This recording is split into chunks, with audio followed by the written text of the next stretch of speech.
റോമാക്കാർക്കെതി ലേഖനം 6 അധ്യായം 22 തിരുവചനം. പാപത്തിൻ്റെ വേതനം മരണമാണ്. ശത്രു മധുരം പൊതിഞ്ഞ് വിഷം നൽകുന്നതുപോലെ പിശാച് സുഖം പൊതിഞ്ഞ് പാപം നൽകും. മധുരം ദഹിക്കും, വിഷം ദഹിക്കാതെ മരണത്തിലേക്ക് കൊണ്ടുപോകുന്നത് പോലെ പാപം മരണത്തിലേക്ക് നയിക്കും. പാപം നിറഞ്ഞ പഴയ മനുഷ്യനെ വീണ്ടും ധരിക്കരുത്, എപ്പോഴും യേശുവിനെ ധരിക്കുക. പുല്ല് മുളയ്ക്കുന്ന പൂന്തോട്ടത്തിൽ എത്ര പറിച്ചാലും വീണ്ടും പുല്ല് മുളയ്ക്കും. പാപം മുളച്ച ഹൃദയത്തിൽ പാപം സുഖം നൽകിക്കൊണ്ടിരിക്കും. പാപം നീക്കം ചെയ്താലും വീണ്ടും വീണ്ടും മുളയ്ക്കാൻ സാധ്യതയേറെയാണ്.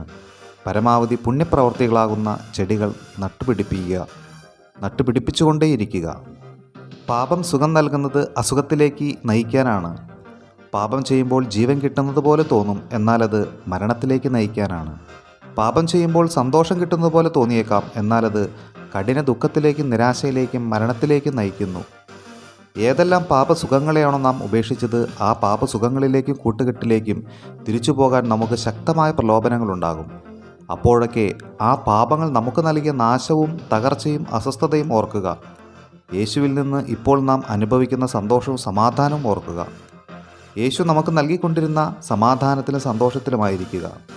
നമ്മിലെ പാപ സ്വഭാവത്തിനെതിരെ ജാഗ്രതയുണ്ടായിരിക്കുക.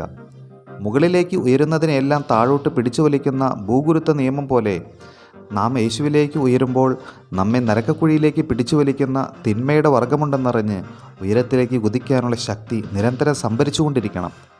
ഏത് പാപത്തിൽ നിന്നാണോ നമുക്ക് സുഖം ലഭിച്ചത്, ആ സുഖത്തിലേക്ക് തിരിച്ചു പോകാനുള്ള പ്രലോഭനങ്ങൾ ഉണ്ടാകാൻ സാധ്യതയുള്ളതിനാൽ എപ്പോഴും യേശുവിൻ്റെ സ്നേഹവലയത്തിനുള്ളിലായിരിക്കുക.